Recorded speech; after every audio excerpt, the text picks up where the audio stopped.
শনিবার রায়গঞ্জে তৃণমূলের বিরুদ্ধে চার্জশিট উন্মোচন কর্মসূচি গ্রহণ করল বিজেপি।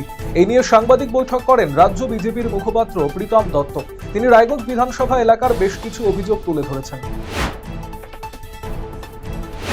কোচবিহার পৌরসভার পৌর এলাকার উন্নয়নের বিষয়কে মাথায় রেখে কোচবিহার জেলা শাসকের সাথে বিশেষ বৈঠক করল কোচবিহার পৌর বোর্ড।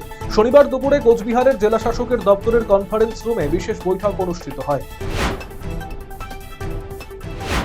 দীর্ঘ প্রতীক্ষার পর শনিবার উদ্বোধন হলো বাঙালবাড়ি স্টেশনে কুলিক এক্সপ্রেস ট্রেনের স্টপেজ।